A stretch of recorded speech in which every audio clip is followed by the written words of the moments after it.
You know that person who's always backing out. Sick today, exhausted tomorrow, maybe some other time. Listen, they're not dodging you. They're guarding something precious. If you'd honestly rather spend Friday night curled up in sweats than squeezed into some crowded venue, stay right here. You're about to understand yourself in ways you never have before. Today, we're diving into the real psychology behind people who genuinely love staying home, the ones everyone labels as antisocial, but neuroscience reveals something completely different. Here's what's actually happening. Extroverts literally fuel up by surrounding themselves with people. The chatter, the movement, the madness, that's their energy source. But introverts and solitude lovers, they refuel in silence. Every conversation, even enjoyable ones, slowly depletes their reserves. Home is their only functioning power source. Scientists named this optimal arousal theory. Some brains crave constant stimulation to feel alive. Others need way less. This isn't about being lazy or scared. It's neurological wiring, plain and simple. But there's something deeper happening beyond just introversion. Many home lovers find something there they can't access anywhere else: complete control. Outside, everything's unpredictable.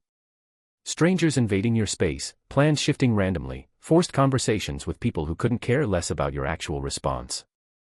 At home though, you decide the temperature, the sounds, the entire atmosphere. For anxious people or those with heightened sensitivity, that control isn't some nice bonus. It's absolute necessity. Want to hear something fascinating? Research proves that solitude enthusiasts are typically more imaginative, more self-reflective, and significantly better at solving complex problems. Staying home isn't wasting time. It's where brilliant ideas get born. Not at some packed nightclub, but in that peaceful corner with your thoughts running wild at 3 in the morning. Let's get real for a second. Society glorifies being constantly out there, the influencers, the party photos, that whole live loudly mentality. But what if your ideal life involves a great documentary, comfort food, and absolutely zero pressure? That's not depressing. That's knowing yourself deeply. Now, some people retreat home for heavier reasons.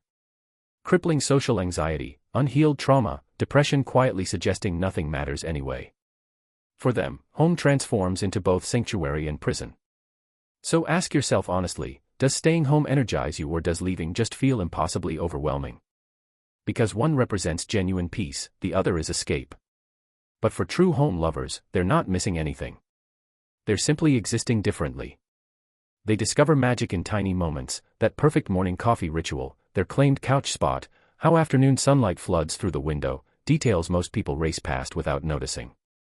Psychologists call this low stimulation preference. These individuals don't need external entertainment. Their internal landscape provides endless richness.